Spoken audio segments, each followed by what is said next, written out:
They are looking for each of us, but no one knows when they will finally find the one they're searching for. A human has one huge advantage in this kind of hide and seek. A person doesn't need to look for them. For 23 hours a day, we are out of their reach, untouchable. But during a short window, from 3:15 a.m. to 4 a.m., we are in enormous danger. Yes, they can search for you as soon as darkness falls. They can frighten you, stalk you, whisper through walls, but they can only kill you during those 45 minutes. Try to be asleep at that time. They cannot see the sleeping. Otherwise, you become a GPS beacon to them. And once they lock onto you, they will find you sooner or later. Every night, they go through monstrous suffering to get even a trace of your scent, and they grow furious when they fail. This will sound paranoid, but after a knock on your door, it's best to move. It will take them years to find you again, but the closer they've been to you, the easier it is for them to track you next time. The most important rule: they need our invitation or permission, but they will do anything to get it. Never open your door without asking who is there. They are forced to answer or leave until the next night. Be careful. Even during the day, they will try to catch you off guard. Never open the door if you see no one through the peephole. That is the worst possible idea. Don't lose your mind. Don't rush to open the door just because you hear a familiar voice.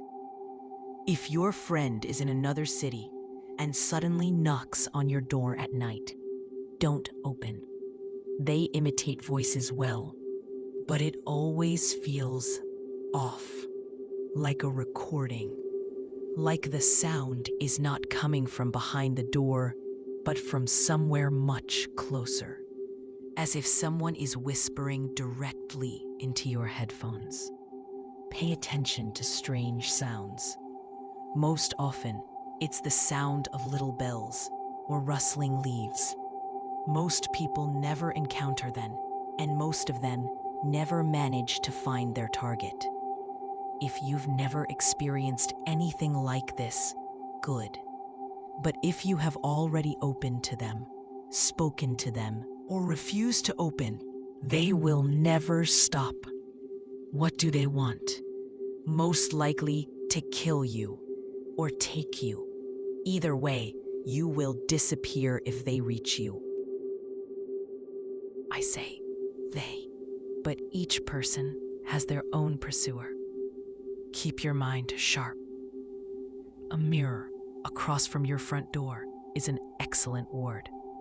A metal knife under the threshold helps too. Ceramic won't work. Keep a knife under your bed. Never leave it on the table overnight. Technology and artificial light weaken them severely.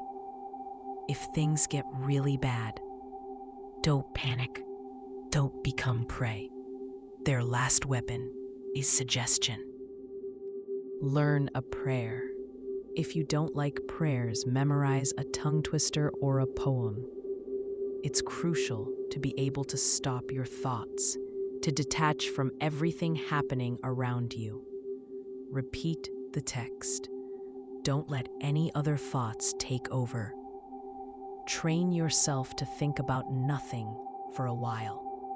At night, turn on all electric devices and lights. Use energy-saving or LED lamps. Incandescent bulbs burn out, explode, and go dark quickly. It's best to have your electrical panel within reach, inside your home. Even better, install a backup power supply for at least 1 hour. A simple UPS and a desk lamp will do. Do not use cold light bulbs, they're useless. Your chances of survival with the lights on are decent, but don't rely on them too much. At any moment, you may be left alone in total darkness.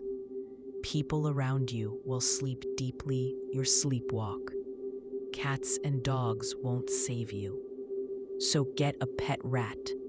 It will always know when they've arrived, and it never feels fear toward them. Never try to hide from them in hotels or motels. In the worst case, use a rented apartment, but only if you are the legal occupant. Bathrooms are unsafe. If you've read this, you have a huge advantage. You are no longer prey.